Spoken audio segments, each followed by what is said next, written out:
Om Swastiastu. Assalamualaikum warahmatullahi wabarakatuh. Salam sejahtera, salam, namo buddhaya.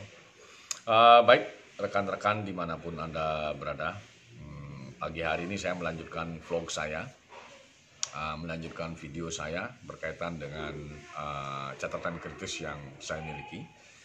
Namun pada pagi hari ini, karena ada inbox dari seorang kawan di Jakarta yang bertugas di salah satu lembaga negara. Jadi rekan itu meminta saya beberapa orang, coba dong beli dikomentari permasalahan Bupati Bolang Mongondo Timur dengan Bupati Lumajang. Namun sebenarnya ya pemikiran saya sih secara etika memang sebenarnya tidak pas ikut di dalam perdebatan kedua bupati tersebut. Namun dari kacamata seorang pengajar yang notabene skill atau ilmu yang saya geluti adalah ilmu pemerintahan dan kebijakan publik, tentunya ini sangat menarik sekali. Mungkin kawan-kawan kita di luar sana ingin melihat bagaimana kacamata para pengajar di lembaga pendidikan. Pertama, tentunya banyak aspek dari banyak perspektif, atau ada beberapa perspektif yang bisa kita cermati berkaitan dengan perdebatan Bupati Bolang Mongondo Timur dengan Bupati Lumajang, Jawa Timur. Bolang Mongondo ada di Provinsi Sulawesi Utara kalau tidak salah. Jadi ada hal positif dan ada hal yang mungkin sedikit perlu kita stressing dari sisi etika, khususnya di bidang pemerintahan, tentunya etika pemerintahan. Kalau dari sisi positif, tentunya ada yang bisa kita ambil dari perdebatan kedua kepala daerah tersebut. Pertama, sebelum saya masuk ke substansi etika pemerintahan yang berkembang di Indonesia, karena Indonesia menganut kolaborasi antara hukum Anglo-Saxon dengan Eropa kontinental yang digabungkan. Jadi kita sangat menarik sekali mencermati itu. Namun sebelum kita masuk ke sisi etika pemerintahan, substansi daripada ranah keilmuan, saya mencoba mengambil sisi positifnya. Jadi hal pertama yang perlu kita ambil sisi positif dari perdebatan Bupati Bolang Mongondo Timur dengan Bupati Lumajang. Hal positif pertama yang perlu kita apresiasi semua, semua mengapresiasi ini, warga negara, warga masyarakat, bahwasanya kedua kepala daerah ini merupakan kepala daerah yang sangat baik, yang pernah dimiliki Republik ini. Artinya apa? Kedua-duanya ini sangat perhatian dengan masyarakatnya. Faktanya apa? Faktanya mereka sudah menyiapkan anggaran, bahkan sudah menggelontorkan bantuan kepada masing-masing warganya berkaitan dengan penanggulangan COVID-19 ini. Nah, itu hal yang pertama yang bisa kita pelajari, teladani dari kedua bupati ini. Bahkan yang lebih menarik lagi, Bupati Bolang Mongondo Timur ini, setelah saya coba browsing, searching bagaimana sosok beliau, ternyata memang beliau ini memang salah satu kepala daerah yang latar belakangnya itu memang dari masyarakat biasa. Orang tua beliau adalah petani dulunya. Jadi bagaimana menjadi anak petani itu sudah dirasakan oleh beliau. Ya sama halnya mungkin secara pribadi, saya sendiri, orang tua kandung saya adalah sopir angkot, betul-betul merasakan bagaimana menjadi katakanlah orang yang dari sisi finansial belum beruntung pada saat kita masih kecil. Nah, artinya hal tersebut tentunya akan menempa Pak Bupati Bolang Mongondo Timur sehingga memiliki karakter yang care terhadap orang miskin. Bagaimana beliau belusukan ke wilayahnya, berpelukan dengan warganya pada saat bertemu, tidak hanya pada saat penanggulangan COVID ini. Nah, artinya lingkungan sosial ternyata membentuk karakter seseorang. sebagaimana yang ditampilkan oleh Pak Bupati Bolang Mongondo Timur, bagaimana beliau berinteraksi dengan warganya. Nah, itu hal yang positif dari kedua kepala daerah ini. Apresiasi sekali kepada Pak Bupati Bolang Mongondo Timur yang notabene biasa belusukan, tahu persis apa yang terjadi di tengah masyarakat. Itu hal yang perlu kita pelajari dari kedua kepala daerah ini. Jadi apresiasi kepada Bupati Bolang Mongondo Timur dan apresiasi kepada Bupati Lumajang yang sama-sama sangat perhatian kepada masyarakatnya. Itu hal yang positif. Kemudian yang perlu kita cermati, sisi positifnya juga, dari kedua bupati ini adalah beliau berdua ini mau menyampaikan apa yang menjadi rasa hatinya.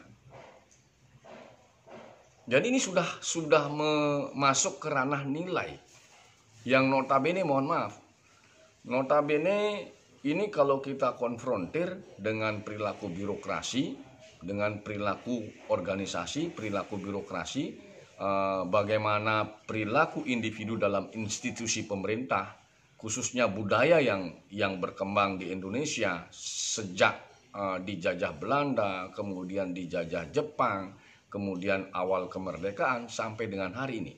Artinya apa? Nilai yang dianut oleh kedua bupati yang mau mengatakan apa yang sebenarnya terjadi, yang mau mengucapkan apa rasa hatinya, yang notabene sebenarnya keduanya mengandung nilai kebenaran. Nah, ini mungkin di dalam perilaku institusi kita, di dalam budaya birokrasi kita, ini belum menjadi sebuah kebiasaan. Nah, ini yang perlu kita cermati. Nah, kenapa demikian? Sebagaimana penyampaian saya tadi, nilai yang dianut seseorang ternyata dipengaruhi juga oleh lingkungan. Sebagaimana cerita saya tadi, institusi birokrasi kita, institusi pemerintah kita, warisan dari masa penjajahan Belanda, kemudian dijajah Jepang, kemudian awal kemerdekaan. Hal yang mendasar ada di dalam karakter institusi kita itu, contohnya misalnya perilaku priai, kemudian perilaku pangreh praja, yang artinya kedua karakter ini sebenarnya pertanyaan kita apakah masih sejalan diterapkan pada era digital ini, di mana era digital ini sangat menuntut adanya keterbukaan, kebenaran, informasi yang akurat. Nah, apa yang disampaikan oleh kedua kepala daerah ini, baik Bupati Bolang Mongondo Timur maupun rasa hati yang disampaikan oleh Bupati Lumajang untuk memberikan saran masukan kepada Bupati Bolang Mongondo Timur, itu merupakan nilai yang mencerminkan bahwa mereka mau terbuka menyampaikan gagasannya. Mohon maaf, berbeda halnya dengan kebiasaan sisi negatif perilaku birokrasi yang umumnya terjadi. Di depan mengatakan A, halus baik, tetapi di belakang menikam. Nah, ini penyakit institusi birokrasi yang umumnya terjadi. Dan ini ternyata ditunjukkan, pertentangan ini ditunjukkan, kontradiksi ini ditunjukkan oleh kedua kepala daerah ini. Nah, sebagaimana penyampaian saya tadi, ternyata lingkungan membentuk karakter. Saya sering menyinggung permasalahan ini di kelas mahasiswa, dan baik itu kelas mahasiswa S1 maupun kelas mahasiswa S2. Komisi Penyiaran Indonesia mestinya kritis mencermati siaran-siaran yang ditayangkan oleh TV-TV nasional kita. Contohnya misalnya, ada stasiun TV yang selalu menampilkan sinetron telenovela, yang ujung-ujungnya di dalam cerita itu pasti pertengkaran keluarga dan warisan. Satu. Kedua, ada TV nasional kita yang dari pagi sampai malam selalu memutar film, bukan Hollywood, Bollywood. Nah, ini tentunya kalau kita tidak hati-hati, kita tidak mencermati, kita tidak mengkaji, lembaga berwenang tidak mengkritisi, tidak menseleksi, ini tentunya akan bisa menjadi rujukan nilai bagi masyarakat Indonesia, terutama generasi muda kita. Nah, kemudian hal berikutnya yang berkaitan dengan pembentukan karakter. Sekarang kita tidak bisa membendung lagi anak-anak kita setiap hari membuka YouTube. saya dengarkan di sekitar kelompok anak-anak saya bermain, bahasa-bahasa program YouTube itu sudah muncul. Contohnya misalnya kata ngegas. Itu lama-lama akan menjadi kata serapan. Setelah saya konfrontir ke anak-anak, apa artinya ngegas? Ternyata ngegas itu bahasanya, kalimatnya keras. Kemudian ada program lagi, guys. Ini tidak ada sebelumnya dalam kamus bahasa Indonesia. Kemudian ada bahasa program di lingkungan YouTube itu, coy. Nah, ini hal-hal yang saya katakan tadi sangat berhubungan sebenarnya dengan apa yang menjadi rasa hati kedua bupati yang notabene harus kita apresiasi. Beliau berdua ini sebenarnya memberikan contoh bagaimana berkomunikasi, meskipun mungkin ada yang intensitasnya intensitas berbicaranya agak keras, karena ini disebabkan oleh situasi yang mungkin kita tidak memahami bagaimana situasi di daerah tersebut, masalah yang sedang dihadapi. Tapi titik kritis yang ingin saya katakan, kedua bupati mau menyampaikan rasa hati, kebenaran yang diketahui dan yang dirasakan di dalam dirinya. Ini masalah nilai-nilai yang dianut dan harus kita contoh. Nah, bagi pejabat-pejabat di Jakarta, mohon maaf, pejabat-pejabat pusat, mari kita mencoba untuk mengelaborasi ini, paradigma fenomena perubahan ini, di mana orang-orang daerah sudah mulai berani mengatakan yang sebenarnya yang dirasakan oleh mereka. Mari teman-teman para pejabat di pusat coba untuk mencermati hal ini. Nah, itu yang perlu saya cermati berkaitan dengan sisi positif yang bisa kita ambil dari perdebatan antara Bupati Lumajang dengan Bupati Bolang Mongondo. Dan sangat bagus sebenarnya sisi positifnya kalau kita mau mendorong masyarakat kita, mendorong generasi kita untuk menjadi masyarakat yang berpengetahuan. Kemudian coba saya akan ulas tentang perspektif etika pemerintahan. Bahasa saya sebenarnya sederhana. Ketika kita baca literatur yang menulis tentang etika pemerintahan, sebenarnya ujung nilainya itu apa yang saya sebut sebagai konsep the power of love. Saya sudah punya konsep itu. Sebenarnya itu bukan konsep murni milik saya. Saya hanya mengadopsi nilai-nilai yang berkembang di masyarakat Bali, masyarakat Hindu Bali. Jadi the power of love itu apa? Kalau kita bicara tentang etika pemerintahan, the power of love itu adalah kekuatan kasih yang notabene 3 hal yang mendasarinya. The mind of love. Jadi berpikir yang penuh dengan cinta kasih. Berarti halus dia. Halus. Kemudian the word of love. Yang kedua, the word of love. Yang kedua, the word of love. Jadi ucapannya yang penuh dengan cinta kasih. Nah, di titik ini, nanti saya akan ulas dia hubungannya dengan perdebatan kedua bupati. Yang ketiga adalah the deed of love. Perbuatan yang penuh cinta kasih. Nah, kalau kita bisa cermati, kedua bupati ini sebenarnya dasarnya the power of love. Cuman mungkin permasalahannya di intensitas, volume penyampaian. Kenapa demikian? Itu mungkin tidak terlepas dari situasi kondisi di daerah masing-masing ketika mereka itu menyampaikan pernyataan mereka. Situasinya kita tidak tahu. Chemistry pada saat situasi, kondisi, latar pada saat mereka menyampaikan itu kita tidak tahu. Mungkin kita sedikit bisa mencermati pada saat pertama muncul penyampaian yang agak keras Pak Bupati Bolang Mongondo terhadap Menteri Sosial. Ya ternyata faktanya memang demikian dan itu sudah diamini oleh Menteri Sosial dalam telekonferensi dengan salah satu stasiun swasta dan diikuti juga oleh Bupati Bolang Mongondo Timur. Jadi penyampaian yang disampaikan oleh Menteri Sosial salah satu yang saya ambil bahwa beliau tidak tahu bahwasanya Menteri Desa juga menurunkan surat yang mengatur tentang hal tersebut. Jelas fakta ini menunjukkan bahwasanya ada masalah administrasi yang turun sampai ke kepala daerah. Sehingga wajar Bupati Bolang Mongondo Timur itu kecewa. Sementara beliau dikejar oleh masyarakatnya. Apalagi bahasanya, ada bahasa masyarakatnya mengatakan saya perlu makan untuk hari ini, saya perlu masak untuk besok. Nah itu situasi kondisi yang tidak kita ketahui semua. Sehingga apa yang saya sampaikan tadi, tiga unsur the power of love itu, terutama the word of love, kurang bisa di stop oleh Pak Bupati Bolang Mongondo Timur. Karena apa? Situasinya memang siapapun mungkin ketika di posisi Pak Bupati Bolang Mongondo Timur pasti kesel. Karena apalagi sebagaimana penyampaian saya tadi, apalagi beliau itu betul-betul latar belakangnya adalah rakyat biasa yang notabene anak petani. Jadi tahu bagaimana rasa hati seorang anak petani,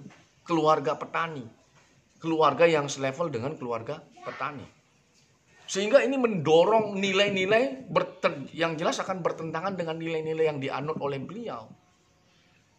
Yang notabene ini urusannya urusan perut, urusan orang belum makan, warganya belum makan. Yang notabene dia sangat mencintai warganya. Nah itu yang perlu kita cermati berkaitan dengan aspek etika pemerintahan. Sebagaimana penyampaian saya tadi, saya punya konsep the power of love. Jadi ada the mind of love, kemudian ada the word of love, kemudian ada the deeds of love. Jadi memang mungkin permasalahannya hanya di volume penyampaian, volume menyampaikan, kemudian bahasa gestur. Tetapi pada dasarnya kalau kita akumulasikan tidak ada salah, termasuk Bupati Lumajang pun tidak ada yang salah. Jadi sesama bupati, sebagaimana counter yang dilakukan oleh Bupati Lumajang, karena merasa memiliki sesama bupati, kawan, teman, menghadapi situasi yang sama, rakyatnya sama-sama sedang susah, ya positif kita berpikir. Jadi kemungkinan besar memang keinginannya untuk menenangkan semua kawan-kawan yang menjadi kepala daerah, khususnya pada saat ini Bupati Bolang Mongondo Timur. Jadi itu mungkin yang ada di dalam pikiran Bupati Lumajang, sehingga ada penyampaian agar tidak terlalu memperpanjang perdebatan dengan pihak pusat. Yang penting regulasi jalan, yang penting masyarakat sudah bisa menerima bantuan, terutama masyarakat yang memang terdampak dari kasus COVID-19 ini. Nah itu etika pemerintahan. Jadi ada konsep yang saya sampaikan adalah the power of love.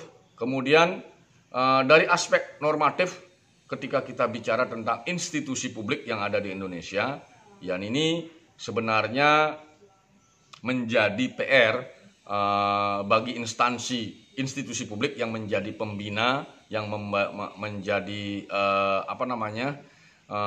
pembina pemerintah daerah, khususnya tentunya Kementerian Dalam Negeri, bagaimana membuat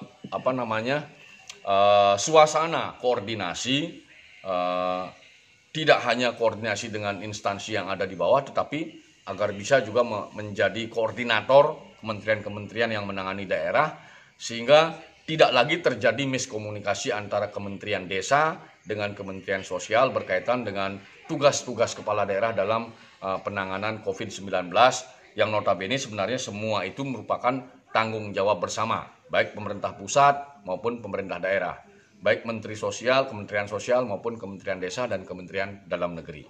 Jadi masalah koordinasi harus diperbaiki lagi berkaitan dengan fenomena kasus yang terjadi, perdebatan antara Bupati Lumajang dengan Bupati Bolang Mongondo Timur. Kemudian yang paling penting yang dikaitkan dengan institusi publik, kita dalam bingkai besar institusi publik Indonesia, institusi negara, ada Kementerian Dalam Negeri sebagai pembina. Yang perlu kita pelajari, yang perlu kita kaji bersama, apakah nilai-nilai yang dianut di tingkat pusat itu bagaimana bisa menyamakan dengan nilai-nilai yang berkembang di pemerintah daerah. Apalagi paradigma sekarang sejak reformasi, ketika kita konfrontir dengan teori kelas, kelompok mapan ada di sana, ternyata banyak kepala daerah sejak reformasi itu lahir dari masyarakat biasa. Tidak usah jauh-jauh. Pak Jokowi sendiri, tidak usah jauh-jauh. Pak Jokowi selaku presiden sekarang, itu dari masyarakat biasa. Artinya apa? Struktur yang ada di dalam institusi publik sangat berpotensi untuk berubah ketika masuk kelompok masyarakat biasa, rakyat biasa dari bahasanya dari orang abangan menjadi pejabat publik, menjadi top leader di daerah, bahkan sekarang Pak Jokowi sudah jadi presiden. Mungkin saja juga banyak menteri-menteri yang lahir dari orang-orang biasa. Nah, ini artinya apa? Nilai-nilai yang dianut pada masa dulu kemungkinan besar sudah tidak relevan lagi pada saat ini. Apalagi kita berada pada era digital. Tidak bisa lagi pejabat publik itu minta selalu dilayani. Nah, ini fenomena ini ternyata sudah tumbuh sejak awal reformasi. Ini kan baru ketemu kasus di Lumajang dengan di Bolang Mongondo Timur. Artinya karakter kepala daerahnya yang berani menyampaikan nilai-nilai yang mereka rasakan. Yang notabene keduanya benar sebenarnya. Nah, ini jangan sampai nanti elit yang ada di Jakarta akan kaget gitu loh. Dengan fenomena yang berubah. Sebenarnya semua sudah berubah sekarang di tingkat lokal itu. Karena banyak muncul kepala daerah yang bagus. Yang memang pro kepada rakyatnya. Nah, ini yang perlu dicermati oleh saudara-saudara senior-senior kita yang ada di Jakarta yang bertugas di kementerian, baik itu menjadi menteri maupun menjadi pejabat eselon 1, eselon 2 sampai di tingkat staf. Jadi ada yang berubah di dalam paradigma ini. Dan ini dimulai sejak awal reformasi 98, 99, 2000 mulai pemilu kada langsung. Ada hal yang sudah berubah, terjadi metamorfosa, perubahan nilai di tingkat lokal. Jadi tidak bisa lagi kita menggunakan pendekatan pangreh praja, kemudian pendekatan priai. Nah, itu yang bisa kita simpulkan berkaitan dengan perdebatan antara Bupati Bolang Mongondo Timur dengan Bupati Lumajang. Akhirnya ada beberapa hal yang bisa saya simpulkan berkaitan dengan pendapat saya pribadi selaku pemerhati pendidikan atau selaku pengajar di lembaga pendidikan. Jadi ada beberapa hal yang bisa kita simpulkan berkaitan dengan fenomena itu. Pertama, ada sisi positif yang perlu kita ambil dari perdebatan antara Bupati Bolang Mongondo Timur dengan Bupati Lumajang yang diawali oleh kekecewaan Bupati Bolang Mongondo Timur terhadap regulasi yang dikeluarkan oleh Mensos, Menteri Sosial. Apa itu sisi positifnya? Kedua kepala daerah ini sebenarnya sama-sama mencintai rakyatnya. Kedua kepala daerah ini sisi positifnya berani menyampaikan apa yang diyakini menjadi nilai dalam diri mereka yang kaitannya dengan pelaksanaan tugas-tugas beliau di masing-masing wilayahnya. Jadi ada dua hal yang perlu kita cermati dari sisi positifnya. Kemudian dari sisi institusi menggunakan pendekatan etika pemerintahan tadi, ada konsep the power of love. Jadi sebenarnya sebagaimana kesimpulan pertama tadi, ada nilai itu the mind of love, the word of love, the deeds of love. Hanya mungkin masalahnya di the word of love. Artinya masalah volume, cara penyampaian dan gestur saja. Tetapi masalah fakta, hal-hal yang terjadi di lapangan, apa yang disampaikan oleh kedua kepala daerah itu benar adanya. Artinya apa? Tidak ada masalah yang dilanggar oleh kedua kepala daerah ini dari sisi normatif. Hanya masalah volume saja.